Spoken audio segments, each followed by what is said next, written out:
Log on, tune in, find out. Another good idea from Cambridge.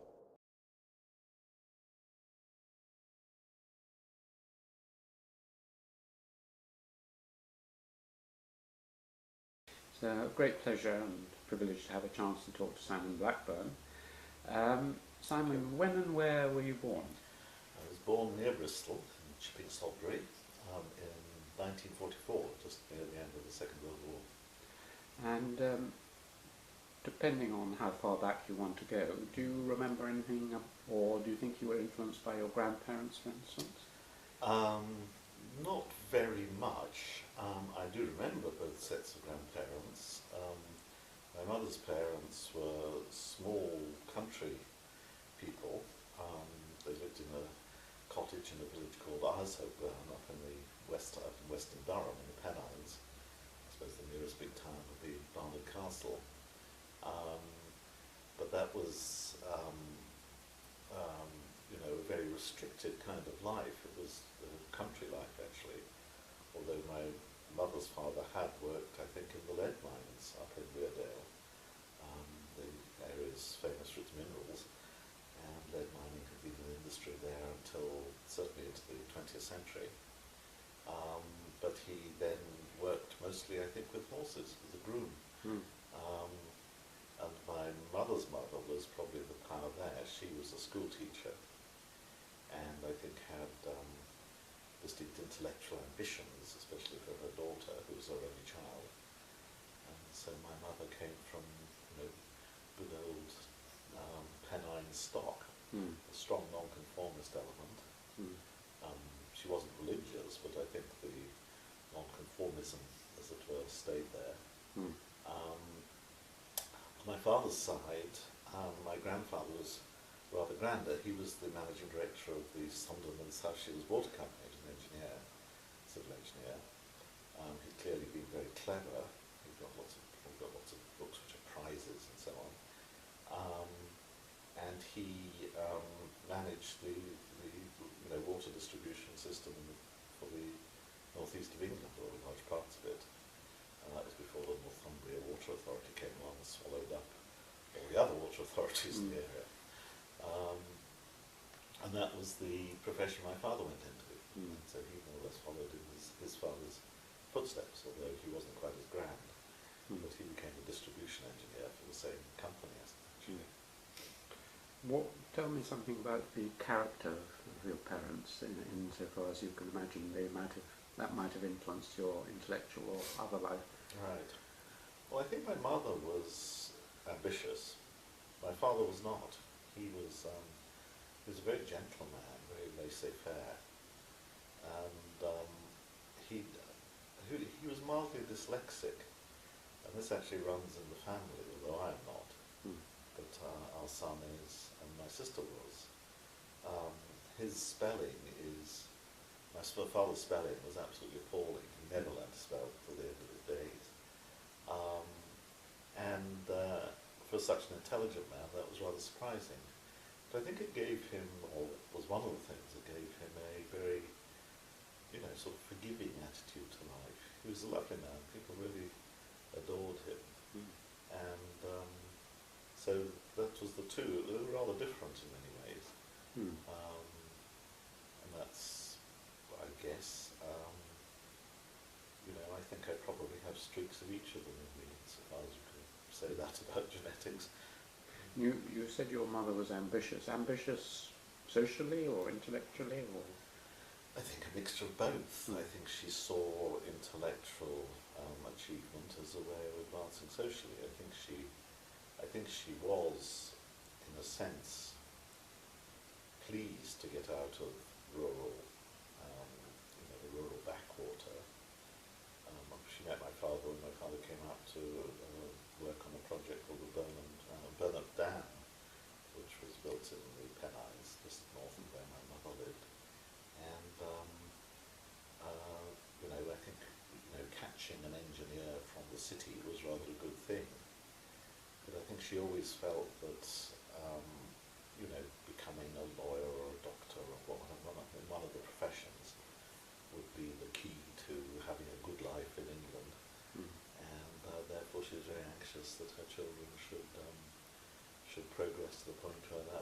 realistic. And her children were you and a sister. Me and a sister, Yeah. and I also had a younger brother. Mm. Um, You had a younger brother, yes. yes, he's dead. Do you remember anything about your sort of preschool years, that any flashes of memory for those days? Not really, no. I have a very vague memory of a green car, and I believe that my father had a green car until possibly about 1948 or 9, so that may be a memory from before, around the time I was 3 or 4. Mm. After I went to school, I can distinctly remember first going to school at the age of 5. So then What do you remember about it? I remember being singled out as being able to spell the word beautiful. Beautiful, I still do it. And that was thought to be a rather remarkable achievement for a 5-year-old. So I think that was the foundation of my academic career, being singled out as a successful speller.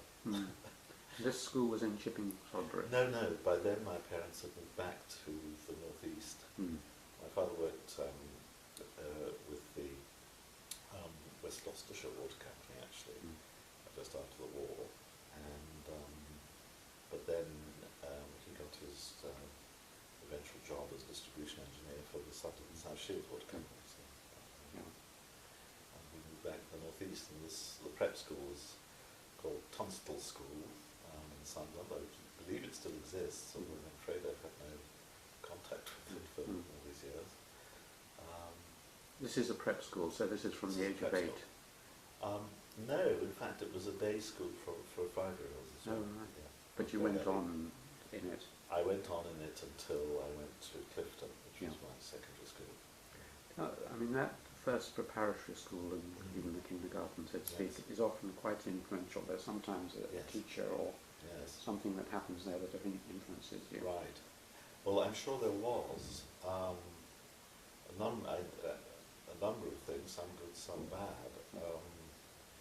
I remember one traumatic event which has blighted my life ever since, which is at a very early age, possibly 5, 6, not much more, being told that I shouldn't join in the singing of the bells of Abu Dhabi.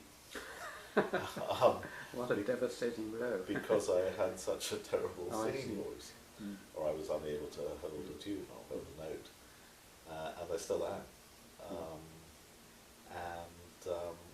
I now think, looking back at it, that this was not the way to treat a child who obviously needed help musically, and it's always been a matter of regret to me that I didn't, either by nature or nurture, didn't ever become very musical. That's a principal regret almost. So I remember the trauma of not being good enough to sing the bells of Abu Dhabi. That was a bad thing. I remember being bored out of my mind with Latin, and I think that probably contributed to not being a very good linguist in later years. After that, though, on the science side, it was all positive. We had a wonderful mathematics teacher. Remember his name? He was Cheshire. He was the brother of Leonard Cheshire, Oh, yes. BC, the chap who set up the Cheshire Homes. And this chap was a big man. He was very a commanding presence in the classroom, and I thought a very, very gifted teacher. At least he brought me on in mathematics. It suited me very well, and later on physics, although physics wasn't much taught at the prep school level. And so that laid, I think, the foundations really of a future academic career. Were there any hobbies you had then? I mean, did you wander around the beautiful Yorkshire or Durham moors? I used to play a lot with a boy my own age on a farm. He was a farmer's son. So in that sense, yes. But I was never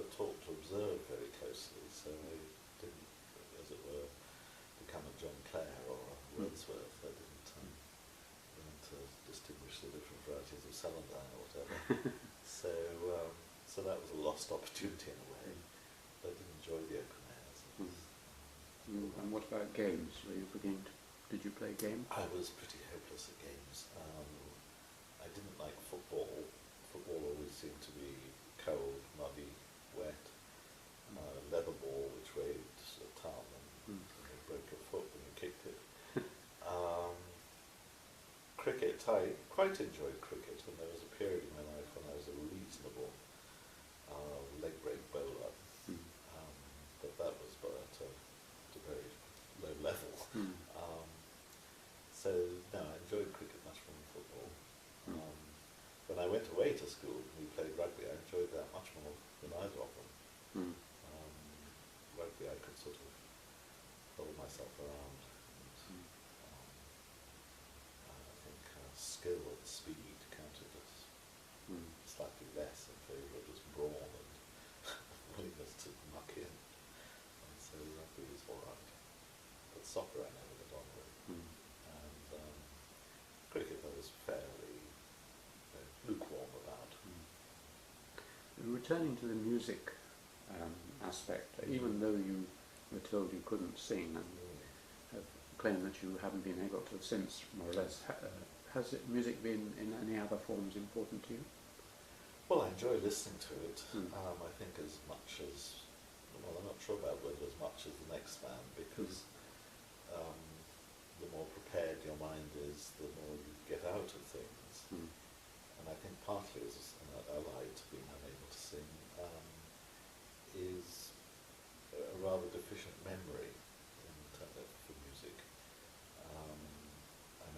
I can remember when I've heard a piece, but apart from some of the very well-known chestnuts in the repertoire, I can't usually remember what it was.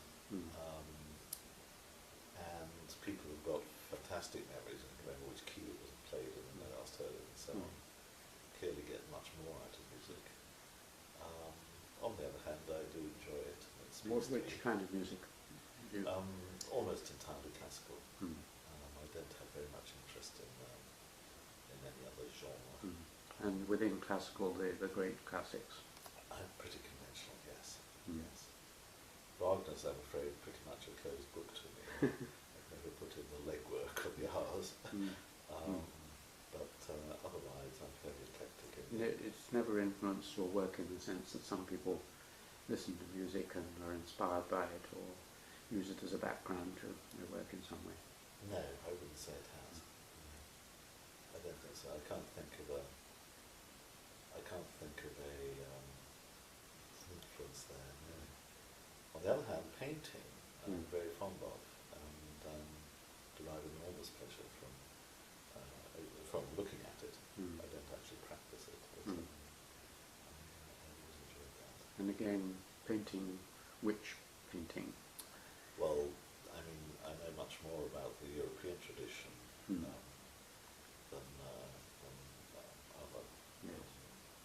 other parts of the world. So you could say most of the great European classics. And I don't know if I've got a favourite painter. I suppose if I had to save the works of one, it might be Vermeer. But I've got to admire more and more people over the years. So, for example, I think in my 20s I wouldn't have given most Raphaels much time, but now I think Raphael's a wonderful painter. And then, of course, there's Titian and Rembrandt and all the usual suspects. But I did a lot after painting. Moving on to Clifton, why did you go to Clifton? Well, I think it was my parents had, my sister's older than me, and she'd been sent to Clifton High School for Girls when my parents still lived in Bristol. And somehow that gave them an affinity with Clifton. And so it was their choice to put me in for Clifton when I became, I think, 11 actually, went in for the scholarship examination. I was lucky enough to get one.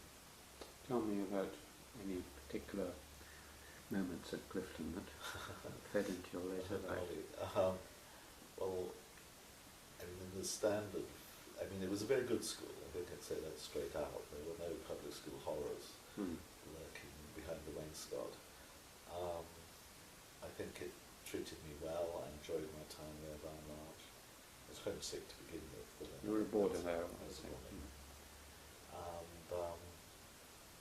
And again, some of the teaching was excellent, some not so good. They did nothing very much to rectify my linguistic incapacities. So I think I was always rather lazy with languages actually. But I mean, I passed all the usual O levels and so forth perfectly well. But the science side was very good, and that's where I eventually, in those days, of course, you had to specialise at A level. And so after I'd been there a year, I took O level, and very young, absurdly young, I think. And after I'd been there a year, I started to specialise in maths, physics, and chemistry. I did done maths, physics, and chemistry for A level, and enjoyed that very much academically. Were there again any teachers who you especially remember? Yes, there was a man called Davis who was a wonderful teacher of chemistry. Chemistry can be very dull. I think the A-level syllabus was appallingly dull. But he was very good. It wasn't just stinks and bombs and things. It was serious science, but very well taught. So I remember him particularly. I don't remember any charismatic physics teaching. And physics, I think I always found that harder probably than it should be. But I think physics is very badly taught even now, and I'm sure it was then. I think far too much physics teaching takes for granted that a child is going to just know what's meant by some really very abstract concept like energy. And a concept that probably has a history behind it. And in that case, 2 or 3 centuries of people fighting over it, people like Leibniz and Newton and so on. And, the idea that you can just sit down and toss the letter E at some poor child and then they're going to become a physicist because they can solve the equations strikes me as dotty. And yet I think physics is very largely taught like that, still now. And I was always, minded to ask, well, what's going on here? And I don't understand this. And so on. Did that irritate them? I don't remember being ticked off for it, but I think it contributed to a gradual drift on my part away from the hard sciences. I can't remember a traumatic episode that was made to stand in the corner for asking what energy was, or what an electric current was, or something. But I know those questions were always in my mind, and I think, as I say, the fact that they didn't get answered sort of eventually contributed to a drift into the arts. Were there any other activities there that you, like drama or politics? Or Right. I discovered an aptitude for shooting. It turns out I was really rather good rifle shot. And we won the cadet pair, a friend and I. That's at the public school shooting competitions at Bisley. And we won the snap shooting. I was part of the team that won that. We never won the Ashburton Shield, which is the peak, the pinnacle of public school shooting. But I used to enjoy that a great deal. No, as far as acting and things go, I never really had the ambition. It was never something that appealed to me as a way of losing myself. So I think that apart from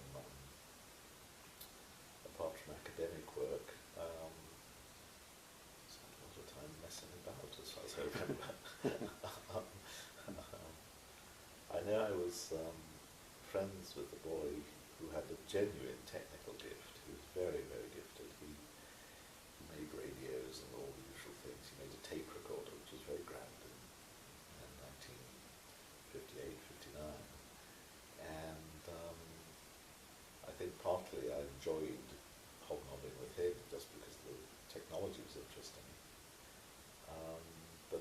some level, probably also, I realised that this guy had a gift that, was beyond me, that he was, the stuff of which engineers are properly made, and designers and physicists. So I think that was also part of the uncertainty about whether the hard sciences were for me. So by the time I took the Cambridge entrance, I was pretty determined to leave the hard sciences. One theme of your later work in philosophy is religion, negatively. Yes. Yeah. School at this time is often the time that you are confirmed, Yes. or find that you no longer believe in this, or find a new devotion. Well, what was your religious life like up to Yes. leaving Clifton? Well, that's an interesting thing. I did have, I suppose, a vaguely religious year. I can remember a yearning, thinking there must be something. I think this was partly when I very first went to Clifton, and as I think I mentioned, I was moderately homesick. It's unpleasant to go away, and home is a long way away, much longer than for some of the boys, for example, who pop home at weekends. Or the sun runs up, near Newcastle, obviously, when you pop home for a weekend. So I think I was a bit unhappy to begin with. And of course then you start thinking, well, the consolations of religion have some appeal. And the school had its chapel. I didn't loathe it. I didn't even, by the time I left I found it incredibly boring, but at the time I thought it was kind of rather interesting. So a friend and I decided we would get confirmed. A friend was going through more or less the same phase of life. And we started going to confirmation classes run by the school chaplain, who rejoiced in the wonderful name of the Reverend the Honourable Oliver Twistleton Wickham Fynes. He's part of the same family as the explorer, I suppose. I didn't actually much like the Reverend the Honourable Oliver Twistleton Wickham Fynes. And I think there's some justice, because I always remember the first day of the confirmation class, and he asked us where we'd been baptised. And I didn't know that I had been baptised. And in fact, it later turned out that I hadn't. My parents had no religious beliefs at all. But Robin, this friend of mine, Robin Vernade, had been baptised. His father was a district commissioner in India. And all Robin could say about where he'd been baptised was that he'd been told that it was in a little church in the foothills of the Himalaya. And so he put this down in answer to this question of where he was baptised. And the Reverend the Honourable flew into a frightful paddy because he thought he was taking the mickey. He thought that this answer was so off the wall that that he must be parodying the whole thing or something, which was not the case. But after this flagrant injustice, we just chucked it. We decided, well, if that's Christianity for you, I want no part of it. And it didn't take very long for this rather superficial interest or pull to dissipate itself. And then, by the time I was 15 or 16, I was a committed atheist, and never changed. Well, I'll talk about the word later, but I never had any religious belief after that. You never had any religious experiences? No, nothing of the kind at all. I don't really believe in, well, partly I'm a rather strange atheist because I don't really believe in religious belief, for reasons we'll come to. But I certainly don't believe really in religious experiences either. I know that people have experiences which they then interpret in religious terms, but I think the interpretation has nothing much to do with the experience. Good. Well, we'll look forward to coming back to that shortly. Yes, I'm sure we shall. Okay, well, let's take you... you applied to Oxford? No, I applied. Clifton was very Cambridge orientated, especially for scientists. Yeah. And so I was sent to Trinity, and I went in for the scholarship exam, and Trinity, with its excellent good sense, didn't give me a scholarship, but perhaps with slightly less good sense, they did offer me a place, and so that was okay. And I got the scholarship later. I mean, I started getting firsts, but that was later. To read. Well, now that's a very interesting question, because this is a question of how I came to philosophy. In the sixth form at Clifton, we had basically a sort of fig leaf, a token reading hour or something for scientists, where we're supposed to read an improving work of literature to get away from the bench and the slide rule. And we, for one term for that, we had a very good master, a man called Scott. He later became, I think, the headmaster, but certainly was a very senior master at Winchester. And Martin Scott, he took us through More's Principia Ethica. Gosh. This wasn't for bread and butter reasons. It wasn't to impress admissions tutors or anything. It was just, he thought it was a book we ought to know about. And I rather liked that, so I had a kind of sense that philosophy was something I might rather like. However, when I came up to Cambridge, I'd intended to change to English. When I came up to the admissions interview, the admissions interview took place in Trinity, and it was this very fierce old boy with a sort of handlebar moustache, really a throwback to the 1930s. Can we name him? Yes, he was called Vivian. Vivian. What was his Christian name? I'm not sure I ever knew his Christian name. Dr. Vivian. And he was a historian.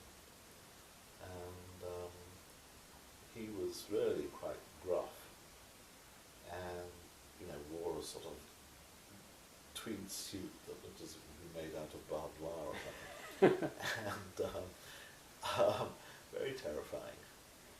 And he said, "What's all this about?"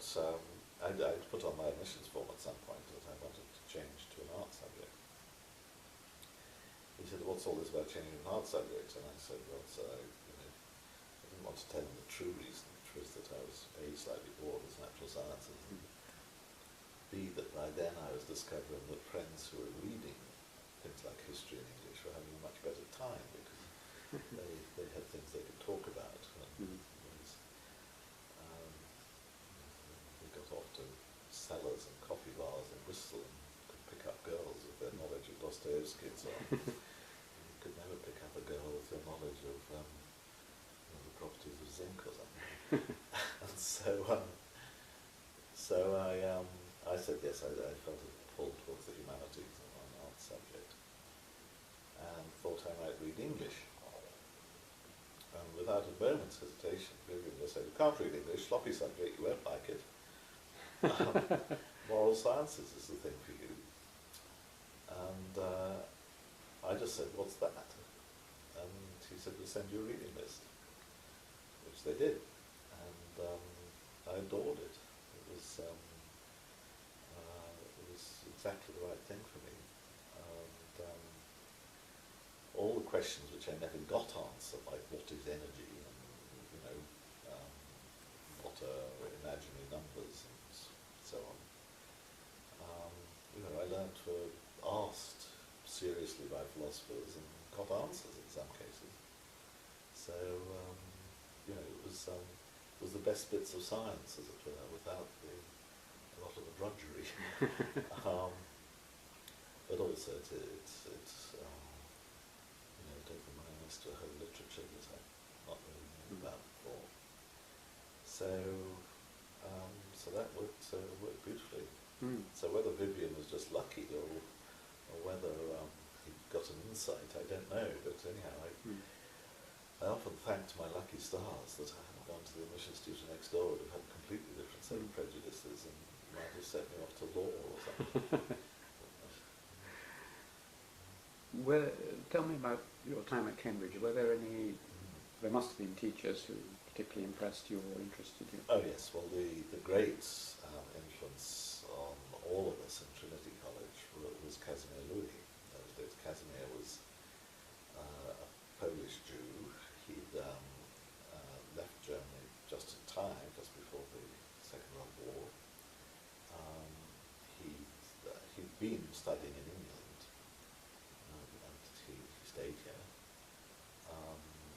I think that he lost either all or nearly all of his family in the Second World War, but that was something we never talked about.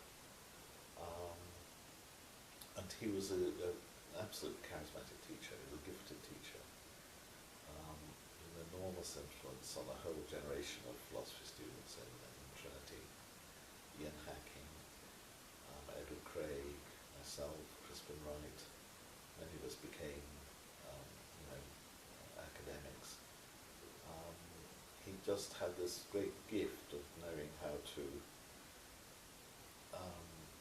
as it were, dangle standards always just slightly in front of your nose. So you go away feeling, I've done well, but I could do better. And I've always thought that was a great gift of a teacher, that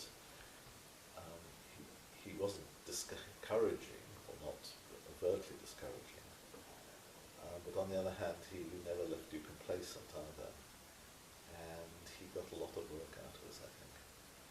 But it was a pleasure. And, so he was the big teaching influence.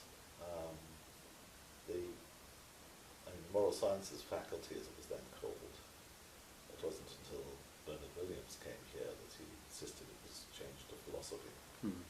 Those days it was moral sciences. And it was a little bit of a madhouse. There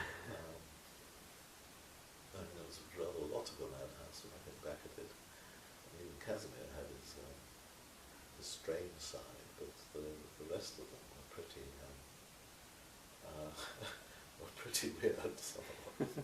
Can we have a pen portrait or two of their? Well, there's very good, numerous stories, but John Wisdom and Richard Braithwaite were the two chairs. Braithwaite was the Knightbridge chair, Wisdom was just the professor of philosophy.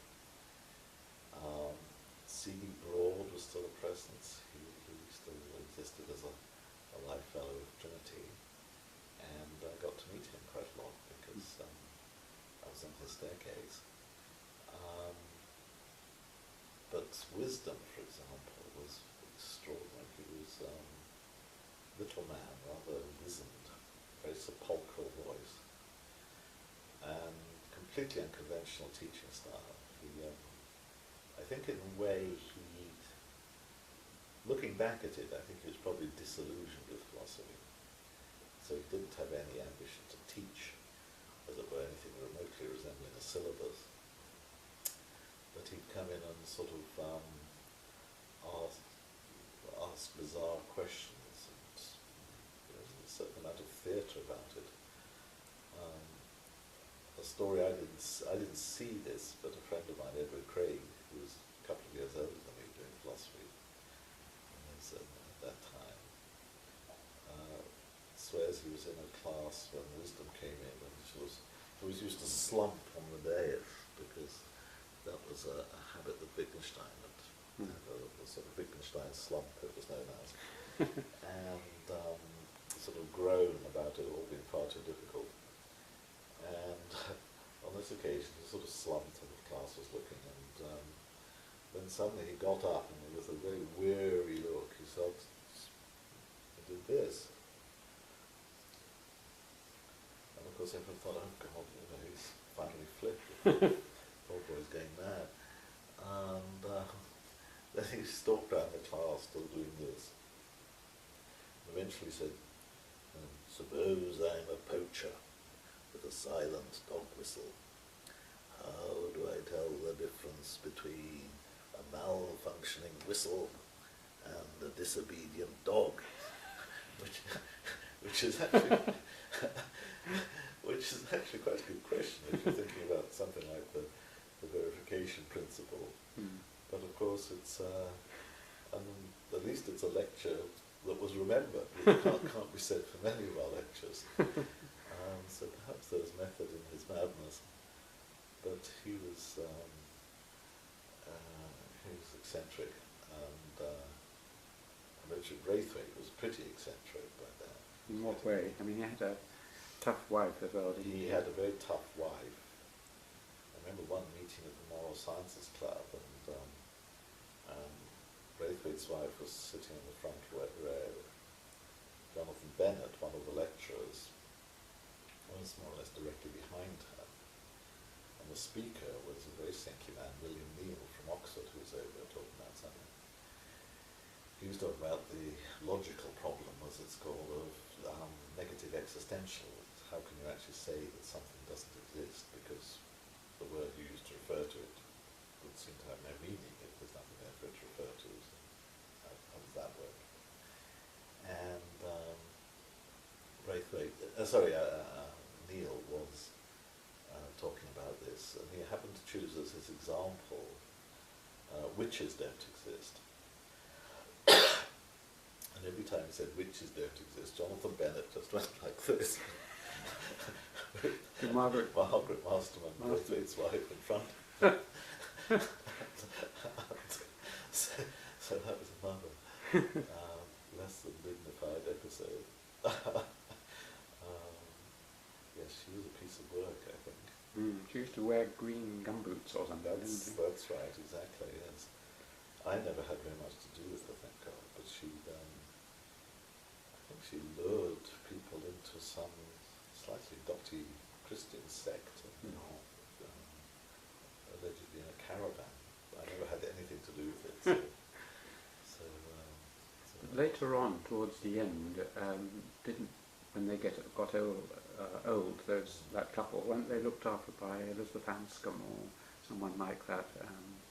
A philosopher came and did you know about? I didn't know. No, I think by the time Braithwaite was still pretty hale and hearty by the time I left, and I suppose he must have retired about 66 when Bernard came, 1966, Yeah. 67. I left Cambridge in October 69, I think I started my job in Oxford. Yes, it may not have been Elizabeth Anscombe, but there was someone who came. It could have been Elizabeth. It was someone who came to Cambridge after teaching at Manchester, and she wrote most of her philosophical works at the end of her life in her 80s and 90s after the Braithwaites had died, but she'd been looking after them for some years. I think that probably wasn't Elizabeth. Would that have been Alice Ambrose? Or no, it wasn't either. I know who you mean. Dorothy Emmett. Dorothy Emmett. It was Dorothy Emmett who looked after Braithwaite. That's right. That's right. Yes. I never knew Dorothy Emmett. I met her once. In a professional context. I didn't know her. Was Bernard Williams here? Well, Bernard arrived about 67 as well, I think, 66, 67. And that was just after you left? No, I was still here. I overlapped with Bernard for perhaps 2.5 years. I came up to Cambridge in 62, graduated in 65. I was then a research student for a couple of years. 67 I got a research fellowship at Churchill College, and I was there for 1.5 years, and then I went to my permanent job at Oxford. So I overlapped with Bernard there about 2.5 years, perhaps.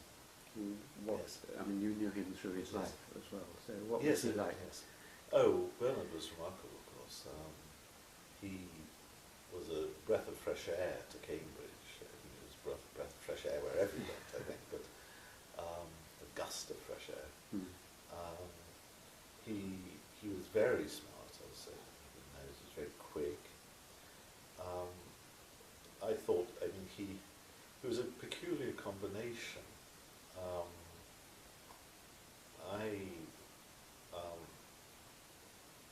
I think there was quite a deep pessimism in Bernard.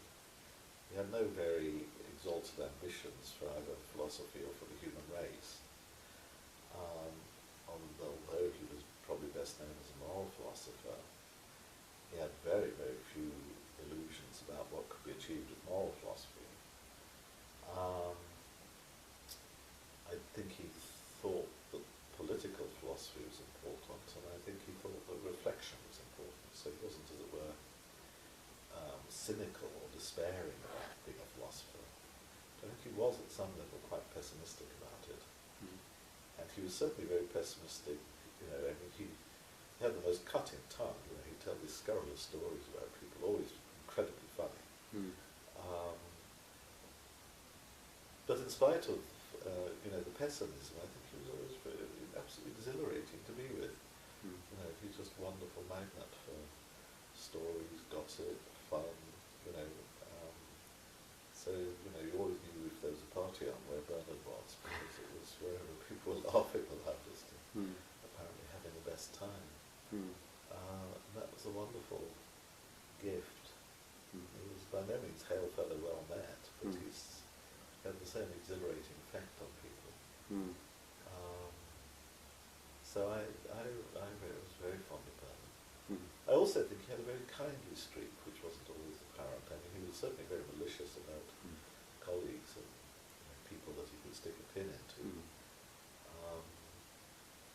But I remember when I'd been in Oxford about a couple of years, I was still a very young academic.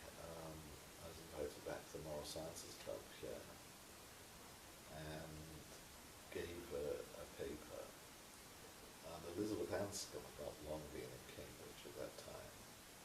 She arrived, I think, in 69 or 70, because I know I crossed with her. I went to Oxford, she came to Cambridge.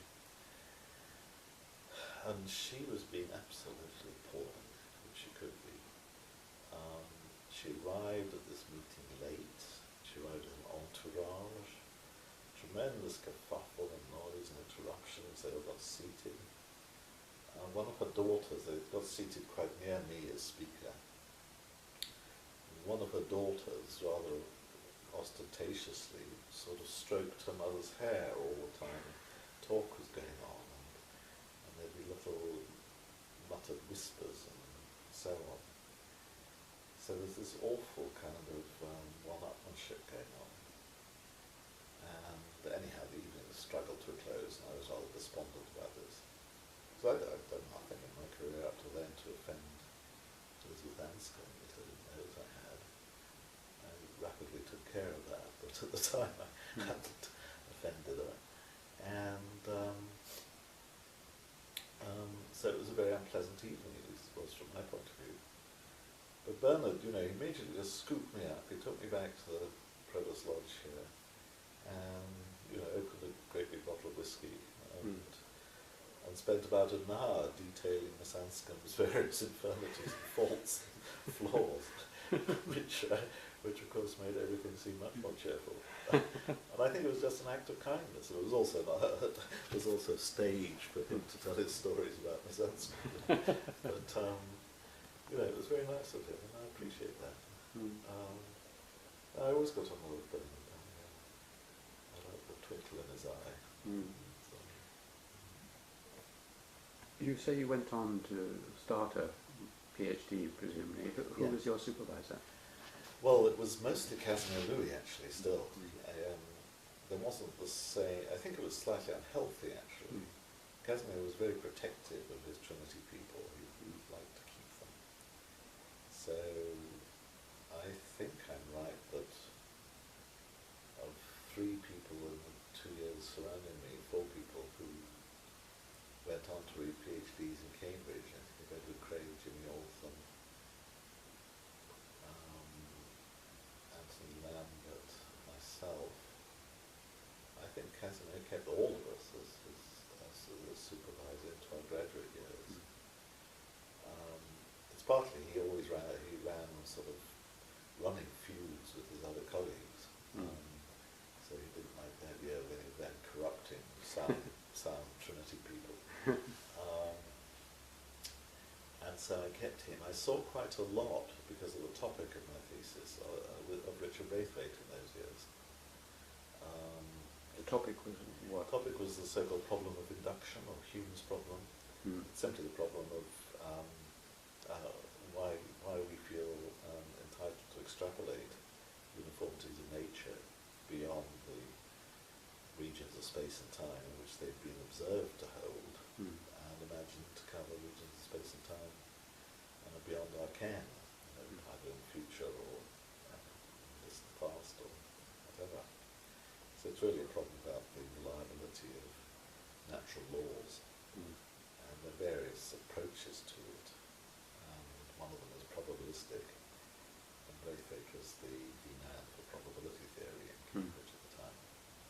So I saw him a few times.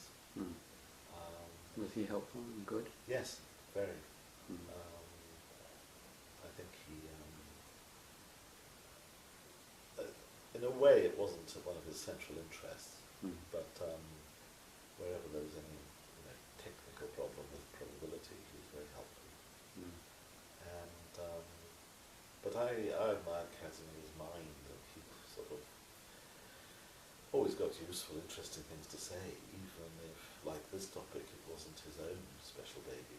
He wasn't really a philosopher of probability or science. He had no interest in the history of probable induction. Casimir was really interested in logic and the philosophy of language. And this was not a problem in logic or the philosophy of language. But still, he was always helpful, had things to say. But I think it was part of the climate at the time was that Cambridge was very introverted. So, the only one of us who broke out and went to, in this case, Oxford for a PhD was Crispin Wright, who had a very distinguished career. I think that was the right thing to do. In America, of course, if you do an undergraduate major at a university, it's more or less compulsory to go somewhere else to graduate school. And if you come out through graduate school, it's then very unlikely that you get a job in the institution that gives you your PhD. So there's a kind of forced mixing, which I think would have benefited Cambridge. Cambridge was very introverted in those days. Less so now? Hopefully. I think less so now. Partly Cambridge in the 60s was still, I think to some extent, coasting on the reputation of Wittgenstein and the grand old years of Wittgenstein, Moore and Russell. So there's a certain complacency, I think, which was just a bad thing. It always is a bad thing. And I think with hindsight, I certainly should have been packed off to somewhere where the very serious philosophers of science were, like Chicago, Minnesota or Pittsburgh, to find some people who tell them to put their socks up and read Carnap and Kyberg and some of the great people that Cambridge had barely heard of. So, did you ever pack up and go to America? I mean, have you spent time? not until I'd been in Oxford for some years. You mentioned the problem of induction and the Humean approach. I mean, David Hume has had a large influence on your life, I imagine. Tell me about what Hume means to you. Well, oh dear, this could take the rest of the interview. Yes, I came to Hume through working on the problem of induction. I mean, he gave the classic exposition of it, and I think it's true that I graduated here in philosophy. And this is slightly shameful, but it shows something like Cambridge. I graduated, I think, without ever having read a book that was written before the end of the 19th century. Yes, it was slightly shocking. I mean, logic was the be-all and end-all, and the, sometimes called analytical philosophy, the revolution, inspired by the German logician Frege, and then sort of carried forward by Russell and Moore in Cambridge. And that was the school, that was the tradition, that's what you did. So the problem of induction was already a bit of a strange choice for a PhD. People chose things like logical necessity or the nature of quantification or something, which are problems in the philosophy of language.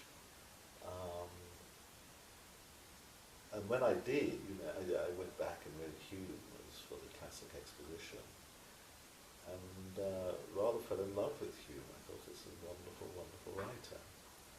It's partly I've always had, I think, a sensitivity to writing in philosophy, as well as what's said. It's the way it's said, which can be so attractive or unattractive. And Hume is very firmly on the attractive side of it. So over the years, I made a deeper and deeper acquaintance with Hume, and I've never seen cause to reverse my initial admiration. It's just grown. Hume was very looked down on in those days, not only in Cambridge, but even more so, I think, in Oxford, because he was thought to have had a naive philosophy of language. Philosophy of language, as I say, was the be-all and end-all. But he's come galloping back in, partly because logic and philosophy of language have lost some of their prestige over the last 40 years. Partly because Hume is very properly seen as the first great naturalist in British philosophy. He's absolutely resolute about seeing the human being as just another animal, actually an animal in an ecological niche, in modern terms, and as seeing the intellectual and cognitive processes as natural events which are ideally explicable and follow certain kind of patterns and rules. And of course that's very much the dominant tone of studies in psychology, cognitive science, neurophysiology these days. And he gives marvellous quasi-anthropological reconstructions in game theory and of things like the emergence of cooperation, the first decent account of the emergence of convention, things like language and money in Western philosophy. And that too is seen as absolutely pioneering now. So Hume is, he's just begun to get a far, far better hearing than he had done 40 years ago, 50 years ago. I mean, Wittgenstein, I think, sort of never read Hume or more or less dismissed him. Danskin completely dismissed him. And I think that would be impossible now, just at present. These pendulums swing, but at present that would be impossible. And later on in my career, I started working on moral philosophy. And in fact, that was an interest before I left Cambridge, because I remember discussing it with Braithwaite, so it must have been there, although it had nothing to do with my doctoral work. But the nature of moral philosophy, I've never been interested in whether people can have abortions or not. That's you have to leave that for the pulpit and the sermons. But the nature of moral philosophy, what ethics is, what are its claims to knowledge, objectivity, truth, all those kind of meta questions about ethics, have since become something I've written about extensively in some way. In fact, in the second half of my career, more than anything else. Do you think that the fact that Hume was highly sceptical and no one could quite make out whether he believed in God or not, whether they pressed him to the end, do you think that chimed with you as well? Yes, very much so. I mean, Hume is cunning. He's a very, very clever man and a very economical thinker. He never tries to prove more than he needs. And I think on the question of religion, it's famous that he never described himself as an atheist. And in some letters and writings he appears to disown the term. And this puzzles people because the dialogues, especially dialogues concerning natural religion, which he only allowed to be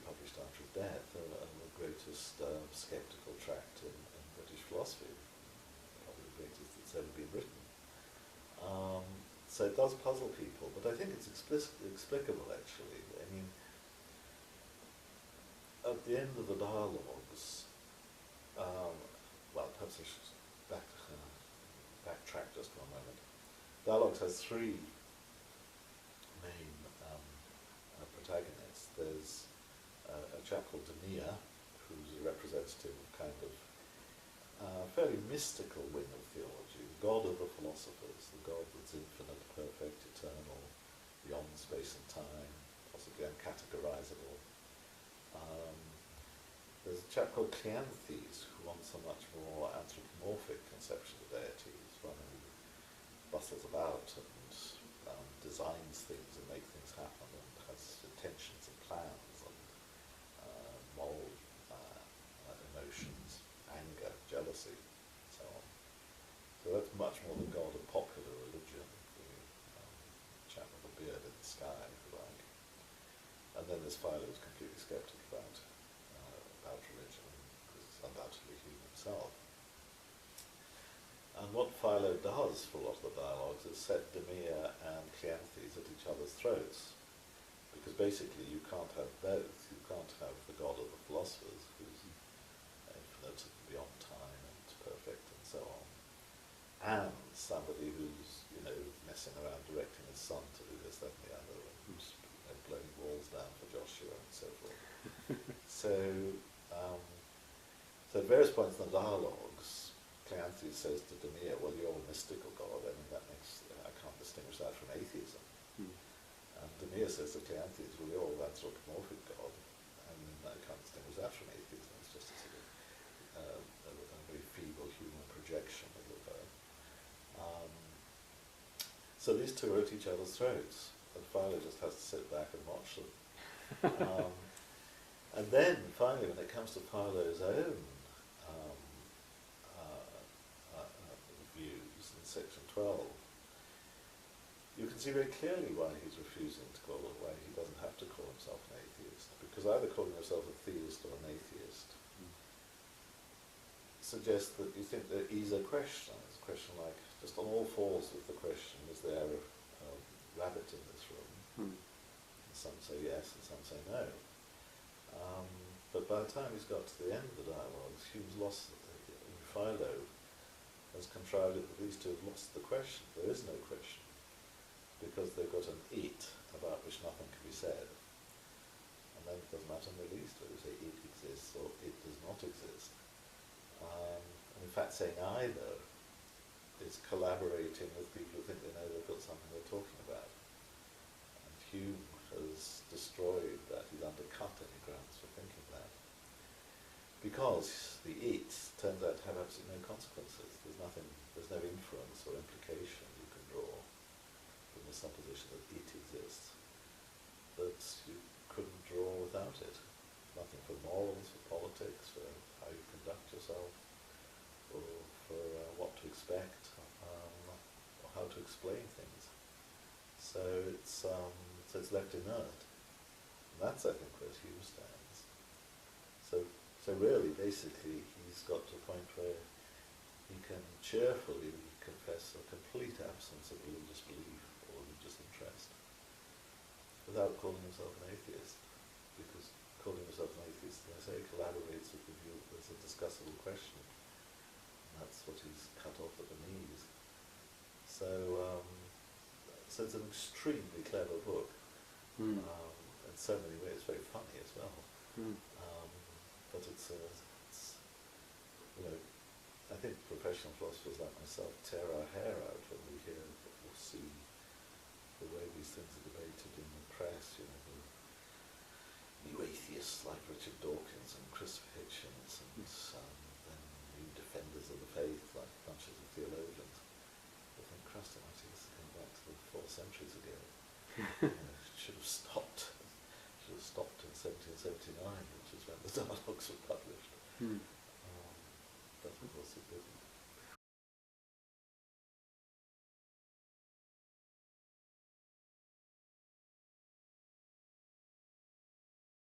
A lot of people about Dawkins, and most of the scientists and most people say, you know, it's terribly oversimplified and he's as bad as the people he attacks and so on. Yes.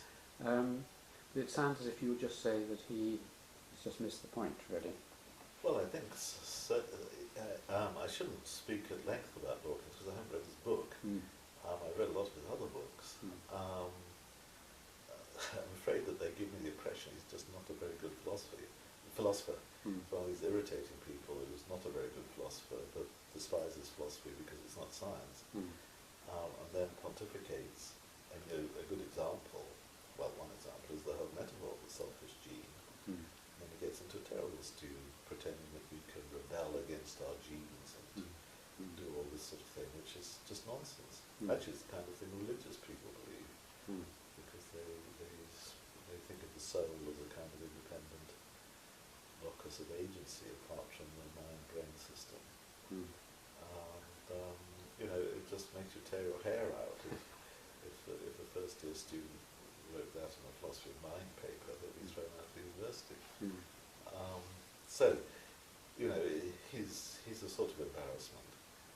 As far as I understand the religious issue, the thing that seems to me so awful, and again Hume is streets ahead of course, is that he seems to think it is purely a question of doctrine and belief.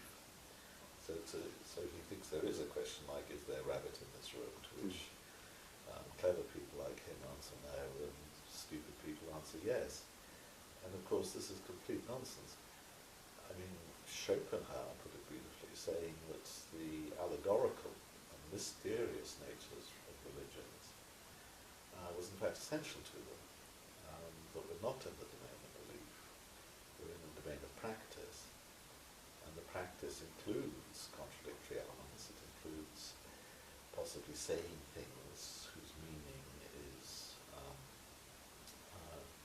either not there or is at best evanescent, rather like chanting fairy nursery rhymes or fairy stories. And then you look elsewhere to the point and purpose of the practice, and whether it's got an adaptive function. Many social psychologists think that religions have an adaptive function, for example, in terms of enabling groups to coordinate better, to as it were, separate insiders from outsiders, which may not be a very noble ambition, but people have it. And there's some evidence that groups which are cemented together by shared religious practices last much longer. The social cohesion is much stronger than groups which have no religious practices, which presumably has something to do with the staying power of religion, and also its prevalence in countries like the USA, where other more traditional forms of social bonding, that, for example, you've had in Europe, England, say, never had time to form. So we've got relatively heterogeneous groups of people occupying a new country. Perhaps they need some kind of shared practices to keep the whole show on the road. And all that side of it, as far as I understand, completely escapes Dawkins, which means he's not really qualified to think about the issue at all. It's just shocking. It's got nothing to do with doctrine and belief. It's got everything to do with human practices, emotions, needs, and adaptations that we form to enable us to get along with each other. Well, on that side, do you have some sympathy then with religion that you can see? Yes, yes indeed, yes. I mean, I think if one separated the issue of these practices, as I'm calling them, from the issue of cognition, of belief, of knowledge, of nature, of the supernatural reality, and if you simply sideline that, then the practices stand or fall as other human practices do. Are they beneficial? Are they adaptive? Or are they maladaptations, which we do well to try and shake off? And I think sometimes the answer is yes, and sometimes the answer is no. I mean, as I like to put it, even Christians are human. In other words, religions, being human constructs, they sometimes express wonderful things, Chartres or Taj Mahal. Mm. Sometimes they express terrible things, Spanish Inquisition, or Mm. the way different groups treated each other in Northern Ireland or in the Middle East, or the way Muslims treat women, I think. Mm. So, there's going to be an upside and a downside. I don't think you can draw up a balance sheet anymore than you can draw up a balance sheet for humanity, Mm. for the same reason. Well, you're a fellow of Trinity, presumably now. Yes. Do you go to the chapel? Oh, never. Never. No, I have no religious inclinations. But would you myself. refuse to go to the chapel? I mean, for No. instance, an inauguration of fellows or I'm a master. the master. Oh, no, I'm not superstitious. And if you were a master of college, you'd be happy to preside over. That's a little harder, because nobody would take my going to chapel as anything more than a fairly empty ritual. Whereas if I was the master of a college and presiding over the thing, Mm. they might take that as more indicative of an endorsement, which I wouldn't So necessarily I've want. interviewed Martin Rees on this, Yes. and Provost of Kings and other. Yes. Many of Yes. them say, well, we like the service, we don't believe any of it, of course. Right, that's right, yes. Well, I mean, the aesthetics is fine, I'm afraid I had to start off by confessing to not being terribly musical, but, Mm. if I can listen to some Bach suites on the organ, I'd be very happy. Mm. Um, Let's come back to your life. You went to Oxford, Yes. and in what position? You were a I lecturer? was a fellow tutor in philosophy at Pembroke College Mm. from 69 until 90. 69 to 90? Yes. Gosh, a long time. Yes. And how did Oxford compare to Cambridge. Cambridge? I think rather badly in one respect. I think the faculty here, for all its oddities, was at least geographically coherent. Oxford, it's very strange, Oxford has many, many more philosophers than Cambridge. Mm. Many colleges have two, just about all colleges have one. And I think at any time there's between 50 and 70 people in post in philosophy in Oxford, whereas there's only a dozen in Cambridge. There's a completely different scale of operation. And that's partly because Oxford has all the joint courses, it's got PPE grades, maths and philosophy, physics and philosophy, so on. Whereas Cambridge you only read philosophy if you read at all. So there's the size of the place is very different, but then the emphasis on college teaching meant a lot of the fellows in philosophy were stuck in their college. Mm. Virtually never saw anybody from any other college. So it was much more college orientated than Cambridge. And indeed, because the conditions of a fellowship were fairly heavy on teaching, so you just found during term you got your head down inside your own college. Now fortunately I had a group of friends that we met and mingled, and as years went by I met some of the Oxford greats of the previous generation. But it was, I think, in a way, a slightly, I think isolated may put it wrong, because by that time I was married and starting a young family, life was busy in all kinds of dimensions. But as far as professional life went, I think it was slightly isolating, Oxford. College life, of course, in Oxford and Cambridge can be a terrible snare. You get brilliant people who then go off and become, I don't know, steward of the wine committee or something, and they're never seen again, this sort of thing. Or senior tutor or something respectable can still play hell with your research life. So I think that when I first went to Oxford, it took some getting used to. I also didn't much like the style. I think Oxford was a smarmy place. There were a lot of very complacent people. People were very pleased with their position at the top of the Oxford sense of all these old wives who sat around looking at whose kid was top of the class in the dragon school and this sort of thing. Very introverted, Domish society. I'm glad you mentioned the dragon. That was where I went to school. Oh, is it really? I met a lot of these children. Well, I'm sure you came first. No, I came well below them. Right. But, yes, that's interesting. Yes. Did you teach, I mean you did teach, but which parts of your teaching did you particularly like or dislike? I pretty much enjoy almost any conversation in philosophy. So, I mean, obviously one enjoys talking to responsive, bright, alert, interested students rather than the laggards or the dullards. But you like supervising? Yes. I mean, not enough to do it for free, but probably enough to do a little after I've retired. And lecturing, you enjoy? Yes, I've always, I mean, I mentioned I've got no acting ambitions or skills, but I've never been afraid of standing on my hind feet and talking, so it came easily. And possibly too easily, as I sometimes stand up, find myself with no notes and nothing in my head. But no, that's usually right.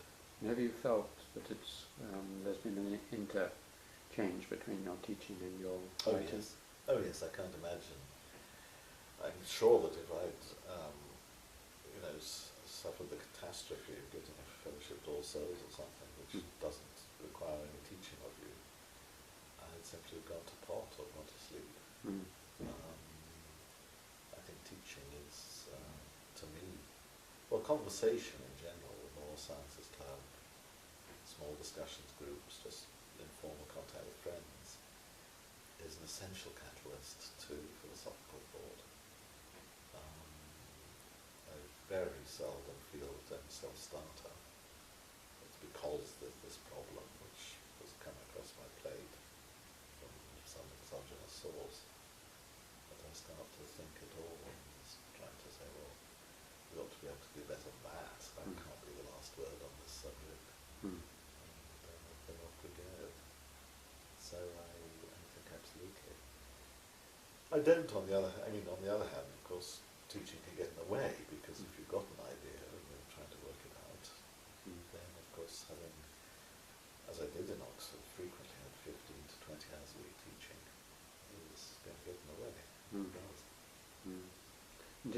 Have you supervised a lot of PhD or DPhil students? Yes, far too many. How many did you give? Well, over the years. But by the time I left Oxford, I think I had 5 BPhil students.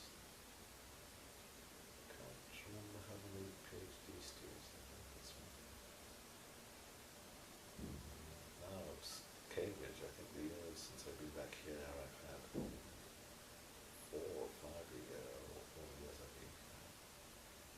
And in Chapel Hill, where I went in the 90s, well, I was on the committees of probably about half the graduate students in the department. We were pushing them through at quite a rate, so quite a lot. And do you enjoy that? Yes, I enjoy it perhaps less than undergraduate teaching, because I'm very conscious that it's much more of an investment of time. Graduate students, the clock is ticking, they're in their 20s, they've made a career choice, nearly all of them. They really do a PhD in philosophy pretty uniformly if you intend to get a job in academia. And I get quite alarmed or upset, involved. You get to know them better, of course. And they get rather involved if, for example, their work isn't going well enough. Then it's very difficult to write them references that will get them jobs. You can't perjure yourself or you lose your credit. And then that can be rather difficult, because you're maybe seeing somebody for a couple of years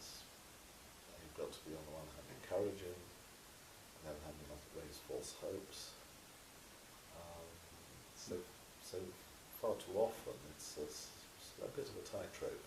Mm. Of course, it's a great pleasure when you've got something that's brilliant and quite clear they get to make a wonderful career, and you know they do your own work for you practically. Not like in the sciences, Mm. that never happens, but you know they sparkle and help you. Mm. We're having to skim over things, so let's skim back to Cambridge again. You came back in 1990? Yes, in 1990. As a in 2001. 2001? Yes. In 1990 I left Oxford for the United States. Ah, right. Tell me about that period. Well, in the 80s I got terribly busy.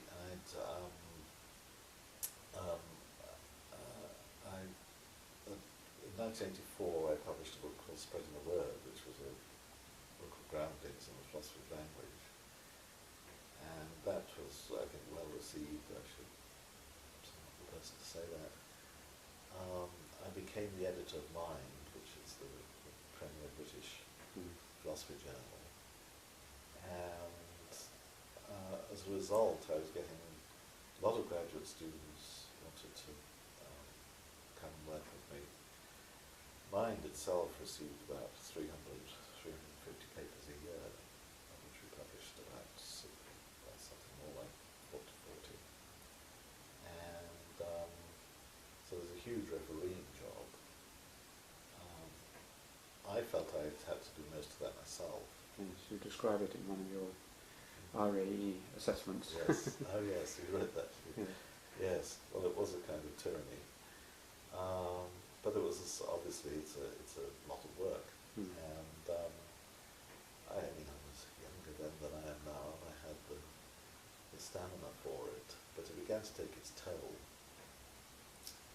And by the late 80s, I felt, you know, a combination of things. I was rather cross that Oxford showed up very, very little, in fact, no recognition of what being editor of Mind involved. So there's no teaching relief or anything like that, examining relief. I think I felt underappreciated in Oxford. The Thatcher years were in full swing, and you know, humanities in British universities seemed under threat. And I began to get offers from the United States, and they just found me in a receptive mood.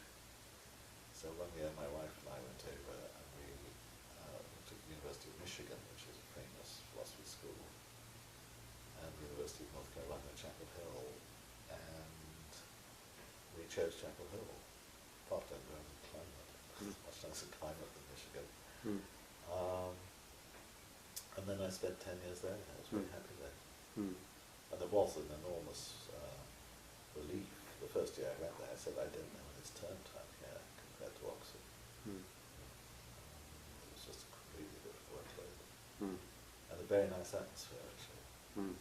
Because that was a faculty. It all happened in one building. You saw colleagues, and there wasn't the same sense of isolation and things happening somewhere else that there was in Oxford. So I was very happy there. And would probably have stayed there, except because our children went to university there. But my wife was pulled back here a little bit by her mother's decline. She felt obliged to look after her. My parents had died early. They passed away quite, what's the word, politely. And so when Cambridge made me the offer, I came back here. What does your wife do? Well, she worked as an editor for Oxford University Press for many years. She started off in Cambridge as a copy editor. There was a redoubtable Judith Butcher, who was the doyenne of copy editors. And then when she went to Oxford, she worked for a little while as a school teacher. She got an educational qualification. She'd read English here. She read English under the Ulysses book. And So she then drifted into being back into publishing, because she could do that part-time while her children were still young. But then her immediate superior in Oxford, Macfarlane Hodgkin, Oh, yes. left, and she became the philosophy and law editor. Mm. So for about 15 years we were in Oxford, she was the editor. Mm. And I say it myself, very good at it. Much better at that than I am at philosophy. Yes. And she kept that up a little bit after we went to Chapel Hill, because OUP USA had an operation down in North Carolina, and so she could work there. But working away from head office didn't really work out.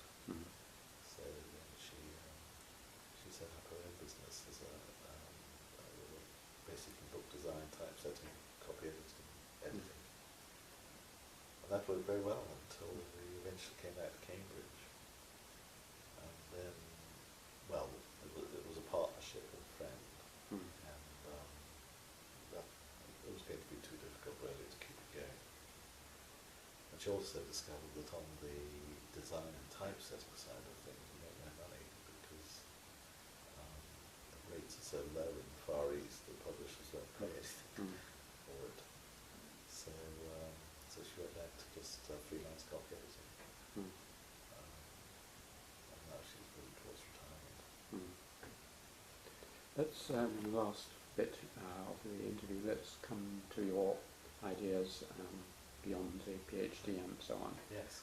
One theme seems to be, well, it's not a theme, but an approach you have, which is to try and make philosophy publicly accessible through writing books on topics like lust and truth and things like this, which might reach a wider audience. Yes. What is sometimes nice is if you chose a couple of your books which you'd like to be remembered for, and tell us what they're really about. Right. Well, I think the best academic book I've written in the last 15 years isn't one of those popular books. And that's a book called Ruling Passions. And it's basically an exploration of human motivation, and particularly moral motivation, in the light of game theory, in the light of the old perennial questions about objectivity, truth, knowledge in normative areas. I became well known for a kind of tricksy position called quasi-realism. Yes. And What is quasi-realism? yes. Well, suppose you start with the thought that really in ethics all we're doing is ordering each other about, or laying down rules. It might then seem as though you could have a complete ethic which was just a system of, say, imperative, do this, don't do that, like in the Ten Commandments.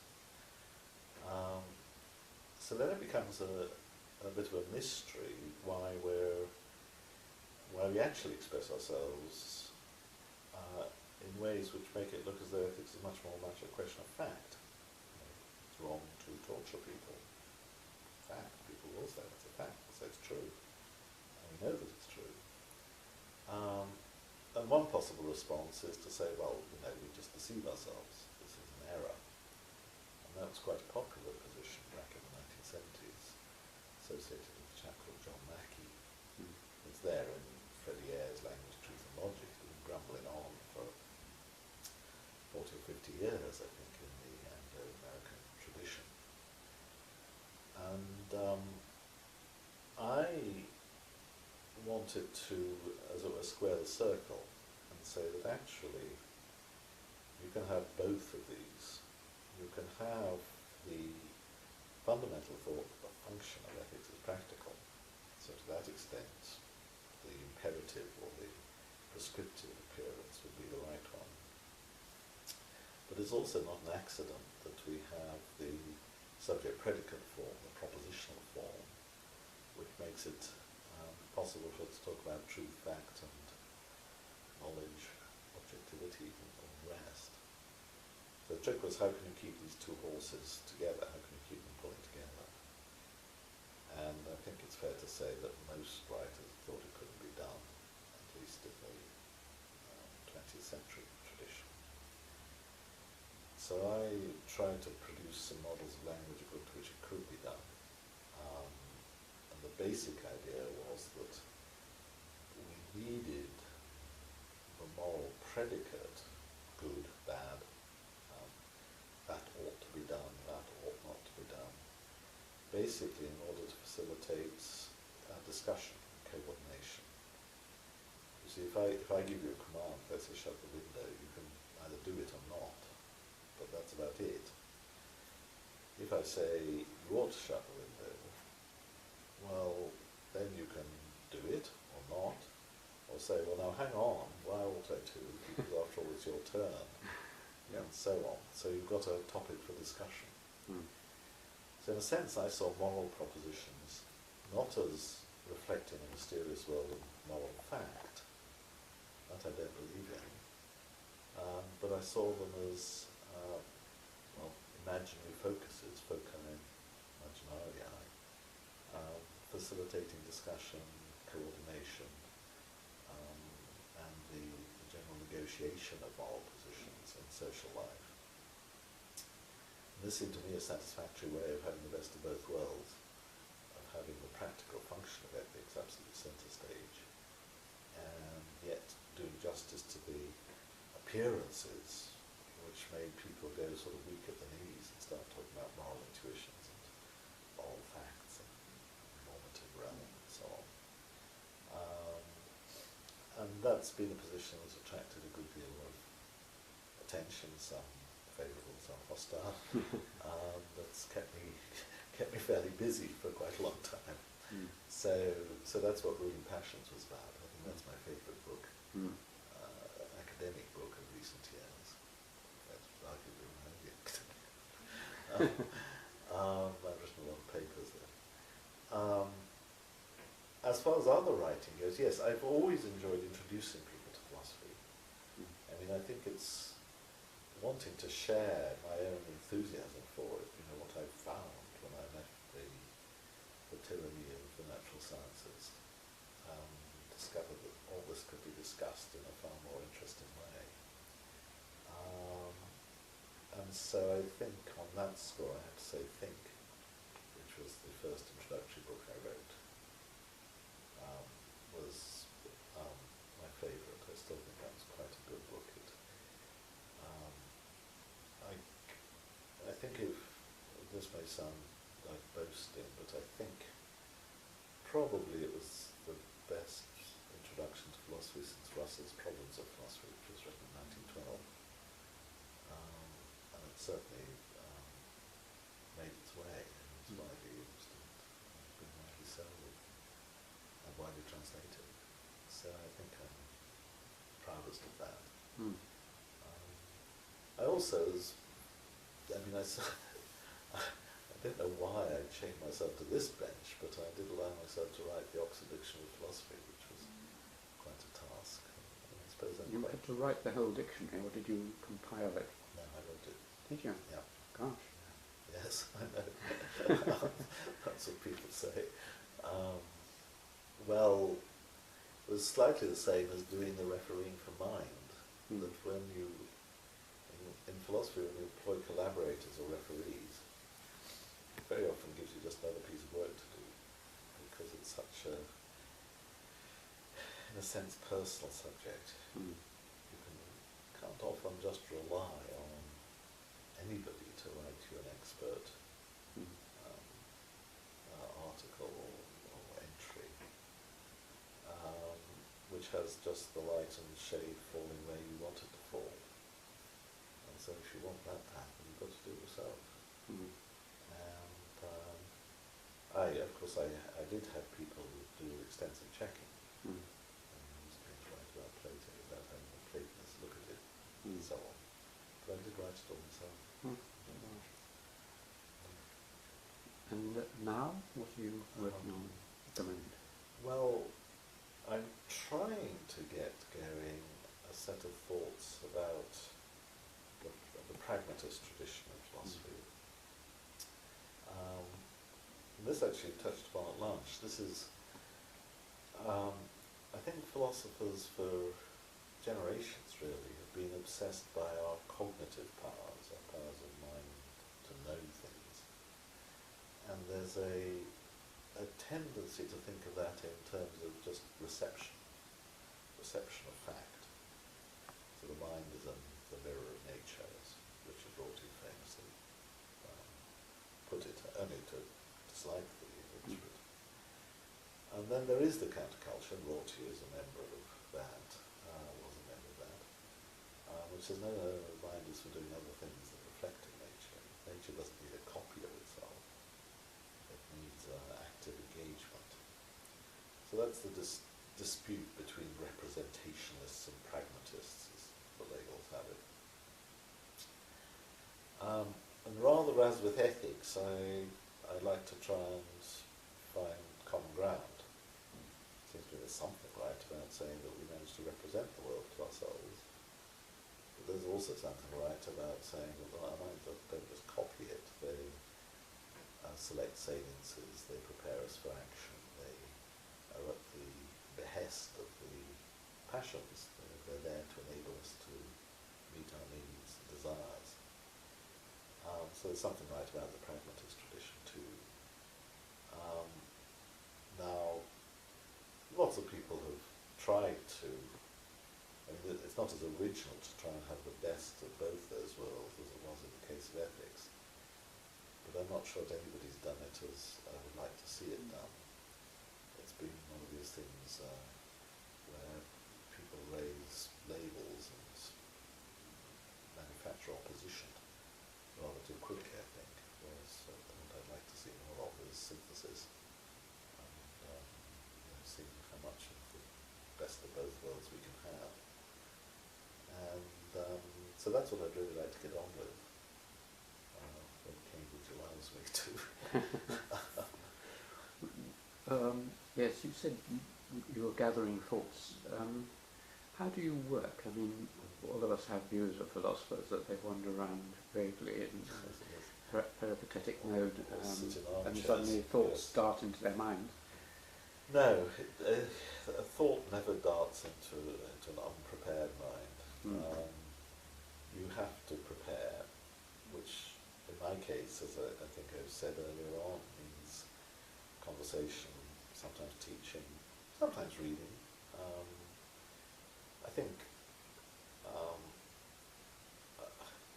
I think I do have a slightly, perhaps northern, bloody-minded streak about me. So if I read something that doesn't quite ring true, or somebody says something that doesn't quite ring true, I'm quite good at saying, hang on, this can't be the way to put it, this can't be the right, this isn't the final word on this. And that will then set me off. Then I start thinking, what is the final word? How are we going to do better? So I might read somebody like, I mean, a good example would be a very catalytic philosopher like Richard Rorty. He writes slightly outrageous books. I think he was deeply serious and interesting mind.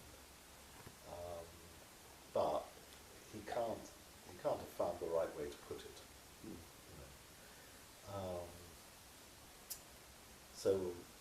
So then the challenge is to try to maintain the insights and find better words in which to frame them and phrase them. So that's a large part of what it is. And to get that sort of stimulus, you have to, as I say, prepare yourself. You have to go and read the literature and see what other people have said about this.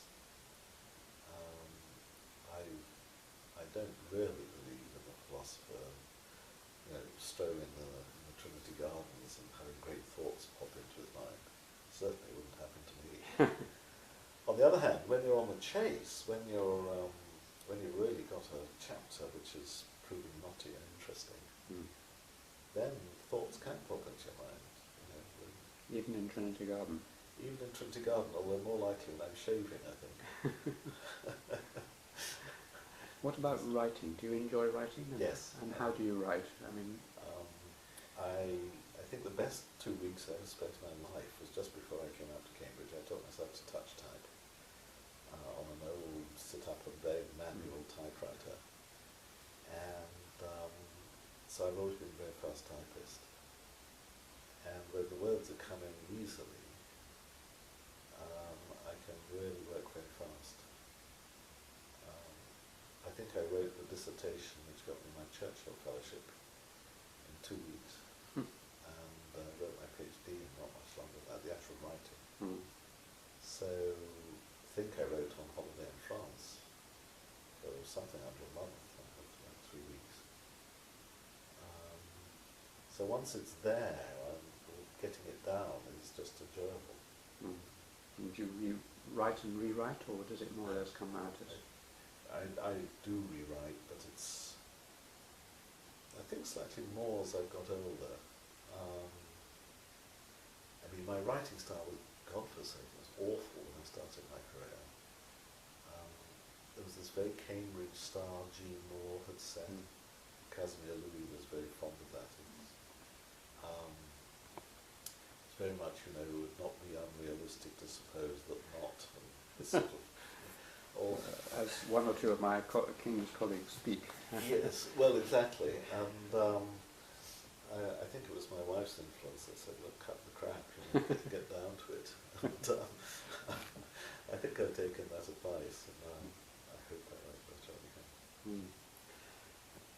I'm sure we've missed out many important bits of your intellectual and other life, but we're coming towards the end. Is there anything you'd really like me to have asked you about? No, I don't think so. I mean, I think the